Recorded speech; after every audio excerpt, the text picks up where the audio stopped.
Thank you very much. So my name is Silisin. I am the CEO and founder of Perceptions.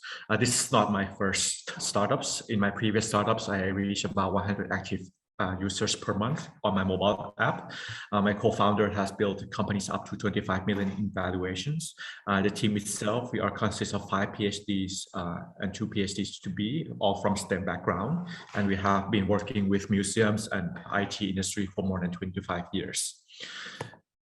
If you look at the educational industry as a whole, the immersive technologies really adopt that mantra of show, don't tell. And it has been proven that immersive tech really improve the learnabilities of students. But the problem is that, why don't we see more of mixed reality in schools? So one of the things is that mixed reality in schools tends to be very costly. So you think about schools having to pay 40 to 150,000 per projects and getting this teachers like history teachers to learn new technologies. That's a challenge. And even go through all of that, the school have to invest in a specialized IT staff and have a dedicated space for mixed reality learning experience. So that is why we take our research into a new kind of augmented reality called desktop AR. So in this system, you'll see the Mars rover floating in front of the screen, and all of that you can do without needing specialized headsets. And to the end users, you will feel that the Mars rover actually floating in front of the screen. So what happened is that we reduced the price of having students to purchase 3,500 US, just like Microsoft HoloLens. Now you can create a do-it-yourself mixed reality headset at home or at schools. The teacher, they don't need to learn new technologies. They can be work with, they just work with systems that they are really familiar with, like computers. And that just means high scalabilities and low maintenance for the schools overall, while still maintain that benefits from immersive technologies for education system. So right now we are licensing out our technologies at $60 per year. And for enterprise license, we are licensing out 10,000 US per year. Our passion in the long-term goal is to create an app store for these applications to be purchased by the school. And just think of a Steam, but instead of for games, it's for augmented reality learning experience.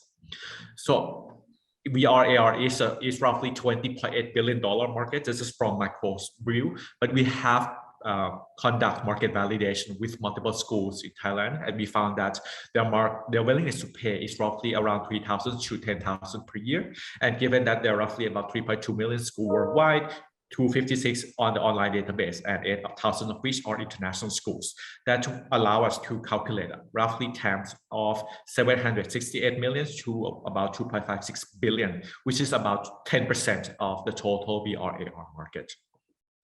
Our market entry strategy revolve around first building a customer base of schools and the contents, and with premium contents, and then we'll introduce paid content in year 2, whereas in year 3 to 5 we'll expand that into much wider audience.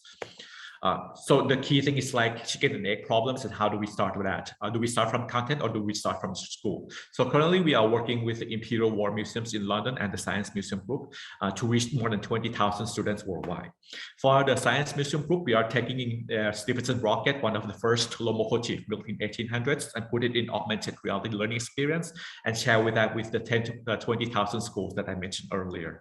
And for the Imperial War Museums, we are taking in the Merlin engine and the Spitfire planes in a holographic exhibitions where students can learn about history from World War II. And with that, we have launched our collaborations with the museums on a wide range of media and really gains really great tractions out of it. So I like to point out here that technologies can be used for other sectors as well, like commerce, travel, games, entertainment, fintech, health tech, but educational space is just a low-hanging fruit for us to tackle at this stage. So that's our plan. We raised pre-seed round in October 2020, and we signed the deal with the museums earlier this year. And our plan is to go ahead and start phase 1 of building that customer pool with the museums. And we are targeting 1 million US in revenue in 2022.